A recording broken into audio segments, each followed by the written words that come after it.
Hello बच्चों, जय श्री कृष्णा, जय हिंद। बालाजी कोचिंग क्लास में आपका स्वागत है। आज हम पढ़ने वाले हैं बच्चों भौतिक विज्ञान कक्षा 10 के मानव नेत्र के कुछ इम्पोर्टेंट क्वेश्चन में। जैसा पहला क्वेश्चन आपका है, निकट दृष्टि दोष या दूर दृष्टि दोष या जरा दूर दृष्टिता किसे कहते हैं। इन तीनों टॉपिक पे आज हम बात करेंगे, इसको समझेंगे। यह दोष किस कारण होता है, इसके निवारण हेतु हम किस चश्मे का प्रयोग करते हैं। तो आप इसको पढ़ लीजिए। अगर समझ में आता है तो आप अपने दोस्तों को भी शेयर कीजिए, जिससे उनको भी इसके बारे में जानकारी हो सके। चलिए बच्चों, बिना लेट किए हम पढ़ते हैं अपना। सबसे पहले आपका हेडिंग है भाई, क्या हेडिंग है? निकट दृष्टि दोष। ध्यान से समझिएगा भाई, निकट दृष्टि दोष। भाई देखिए, निकट दृष्टि दोष क्या होता है भाई? निकट दृष्टि दोष, ध्यान से देखिएगा बच्चों। निकट दृष्टि दोष वह दोष है जिसमें इस दोष से व्यक्ति को, मतलब इस दोष में व्यक्ति को निकट रखी वस्तु स्पष्ट दिखाई नहीं देती, परंतु दूर स्थित वस्तु स्पष्ट दिखाई देता है। तो भाई इस दोष से पीड़ित व्यक्ति को निकट की वस्तुएं, जो निकट में कोई वस्तु रखी गई है तो स्पष्ट दिखाई नहीं देगी, लेकिन कोई वस्तु दूर रखी गई है तो वह स्पष्ट दिखाई देती है। तो ऐसे दोष को हम क्या बोलते हैं भाई? निकट दृष्टि दोष कहते हैं। तो समझ गए होंगे इस दोष का कारण क्या होता है। ऐसे दोष का जो दूर बिंदु, लो एक चीज आपका आ गया, दूर बिंदु। बेटा क्या होता है? दूर बिंदु, है ना। तो दूर बिंदु क्या होता है? वह दूर से दूर स्थित बिंदु जिसे सामान्य नेत्र, बेटा सामान्य नेत्र मतलब जो से कोई रोग नहीं, आसानी से देख सकता है उस बिंदु को दूर बिंदु। अब ये दूर बिंदु जो सामान्य नेत्र का दूर बिंदु होता है वो होता है अनंत। क्या होता है बच्चों? अनंत होता है। तो जो दूर बिंदु होता है वो नेत्र के पास, मतलब दूर बिंदु अनंत पर ना होकर पास आ जाता है, जिसके कारण आपको वस्तुएं स्पष्ट दिखाई नहीं देती हैं। अर्थात जो अनंत से चलने वाली प्रकाश की किरणें हैं वो अपवर्तन के पश्चात, किससे? नेत्र लेंस से अपवर्तन के पश्चात रेटिना पर ना मिलकर उसके पहले किसी बिंदु पी पर मिल जाती है। इस प्रकार वस्तु स्पष्ट दिखाई नहीं देती है बच्चों, है ना। तो ये चीज आपका क्लियर हो गया। चलिए आगे, दोष उत्पन्न होने के कारण क्या होते हैं भाई? कारण होता है अभिनेत्र लेंस की वक्रता का अत्यधिक हो जाना, यानी इसकी जो वक्रता है, अभिनेत्र लेंस की वक्रता बढ़ जाती है, मतलब चौड़ी हो जाए, जिसके कारण ये रोग उत्पन्न होता है। दूसरा कारण है नेत्र के गोलक का लंबा हो जाना, जिसके कारण भी आपको वस्तुएं दिखाई नहीं देती। चलिए अगला आपका निवारण पढ़ लेते हैं। निवारण में क्या होता है भाई? इस दोष को किसी उपयुक्त क्षमता के उत्तल लेंस के प्रयोग द्वारा संशोधित किया जा सकता है। मतलब इस दोष को निवारण हेतु किस चश्मे का प्रयोग किया जाता है बच्चों? अवतल लेंस। कौन सा लेंस? अवतल लेंस के चश्मे का प्रयोग किया जाता है।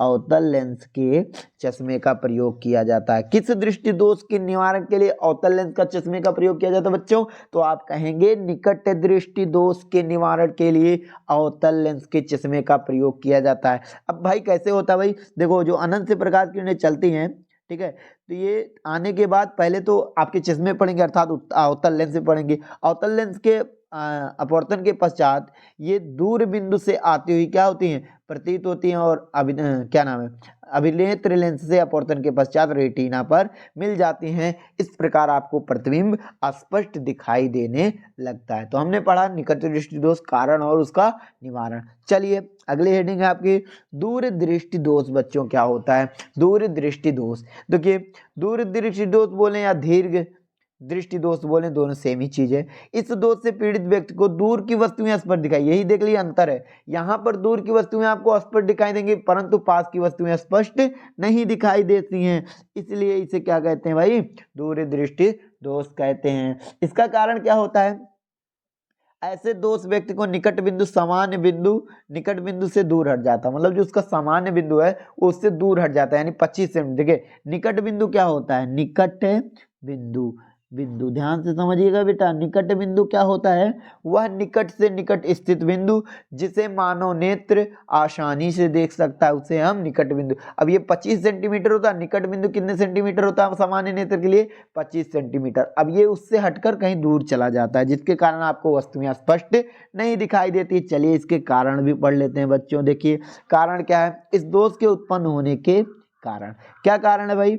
अभिनेत्र लेंस की फोकस दूरी का अत्यधिक हो जाना। अभिनेत्र लेंस की फोकस दूरी जो होती है क्या हो जाती है, बढ़ जाती है, जिसके कारण आपका प्रतिबिंब स्पष्ट रूप से रेटिना पर नहीं बन पाता। कहाँ पे बनता है, पीछे बनता है। देखिए कभी कभी पूछ लेता है रेटिना का प्रतिबिंब कहाँ पर बनेगा।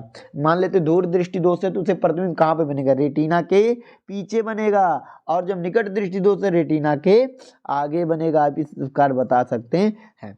तो देखिए और क्या दूसरा कारण क्या होता है, दूसरा कारण ये होता है बच्चों, हाँ तो देखिए दूसरा कारण ये है कि नेत्र के गोलक का छोटा, ये गोलक क्या हो जाए, ऐसे छोटा हो जाए तो भी प्रतिबिंब क्या होता है, पीछे बनने लगता है। तो ये दो कारण आपके हो गए बच्चों।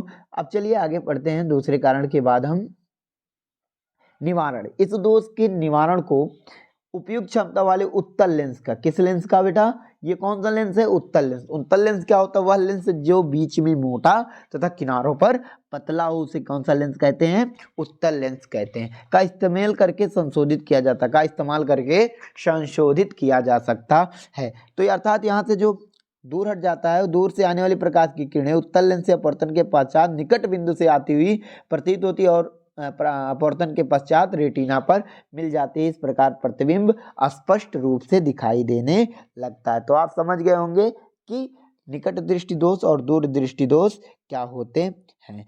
तो आगे आपका है जरा दूर दृष्टिता। जरा दूर दृष्टिता क्या होता है, आयु में वृद्धि होने के साथ साथ मानव नेत्र में समंजन क्षमता घट जाती है। आयु में जिस प्रकार वृद्धि होगी उसी प्रकार मानव की समंजन क्षमता, ये देखिए बहुत इंपॉर्टेंट है, समंजन क्षमता क्या होती है, मानव नेत्र की वह क्षमता, मानव नेत्र की वह क्षमता जिसके कारण वह अपनी फोकस दूरी, किसको, फोकस दूरी को बढ़ा और घटा सके, ऐसी क्षमता को क्या कहते हैं हम, समंजन क्षमता कहते हैं। तो आपने समंजन क्षमता समझ लिया है, ठीक है। तो समंजन क्षमता क्या हो जाती है, घट जाती है। अधिकांश व्यक्तियों का निकट बिंदु दूर हट जाता है, इस दोष को जरा दूर दृष्टिता कहते हैं। कारण क्या होता है, पश्चिमाभि मांसपेशियों के धीरे धीरे दुर्बल होने तथा क्रिस्टल लेंस के में लचीलापन में कमी आने के कारण होता है। मतलब जब आप वृद्ध हो जाते हैं या बूढ़े हो जाते हैं तो मांसपेशियां सिकुड़ जाती है। मांसपेशियों के सिकुड़ने के कारण जो ये लेंस होता है आपका, मानव नेत्र का जो लेंस होता है उसमें लचीलापन आ जाता है। इसके कारण आपको कभी कभी वस्तुएं दिखाई नहीं देती हैं, अर्थात दूर की भी वस्तुएं स्पष्ट दिखाई नहीं देती और निकट की भी वस्तुएं स्पष्ट दिखाई नहीं देती है। यही आपका कारण होता है। इसके निवारण हेतु उत्तल लेंस के प्रयोग से किया जाता है। और कभी कभी व्यक्तियों को दोनों प्रकार के दोष एक साथ हो जाते हैं, निकट की भी वस्तुएं स्पष्ट नहीं दिखाई देती और दूर की नहीं। इसके निवारण हेतु हम द्विफोकसी, देख लिए द्विफोकसी मतलब जिसमें दो फोकस हो, अर्थात उत्तल और उत्तल लेंस दोनों का प्रयोग किया जाता है। अर्थात ऊपरी भाग पर उत्तल लेंस और निचले भाग पर अवतल लेंस, सॉरी ऊपरी भाग पर अवतल लेंस और निचले भाग पर उत्तल लेंस का प्रयोग किया जाता है इस प्रकार के निवारण हेतु। बच्चे आपने समझ गया। जैसे आप लोग डॉक्टर को देखे होंगे, वो अपने चश्मा किस पे पहनते हैं भाई, वो चश्मा पहनते किस पे है भाई, नाक पर अपने नाक पर पे पहनते हैं। क्यों, क्योंकि जब उनको नीचे देखना होता है देख लेते हैं, ऊपर उठा के देखना होता है ऊपर उठा के देख लेते हैं। आप लोग ने देखा होगा डॉक्टर लोग को, क्योंकि बूढ़े हो जाते हैं उनके मांसपेशियों में लचीलापन आ जाता है, इसलिए उनको जरा दृष्टि दोष हो जाता है। अधिकतर बूढ़े व्यक्तियों को ही होता है जरा दृष्टि, क्योंकि उनकी मांसपेशियां जल्दी सिकुड़ जाती हैं। तो भैया आप लोग समझ गए होंगे कि हम आज आपको समझाया कि दूरदृष्टि दोष, निकट दृष्टि दोष क्या होता है। आप यहाँ तक अगर समझ गए होंगे तो अगले वीडियो का इंतजार मत करिए, क्योंकि जल्दी अब आपको हर दिन एक नया वीडियो मिलेगा। आपकी परीक्षा की दृष्टि से आपको ध्यान में रखते हुए हम आप लोगों के लिए बहुत इंपॉर्टेंट क्वेश्चन बनाने वाले हैं बच्चों। अगर वीडियो समझ में जहाँ पर नहीं आता है आप उसको कमेंट सेक्शन में पूछ सकते हैं। तब तक के लिए धन्यवाद। लाइक और शेयर करते रहिए। जय श्री राम।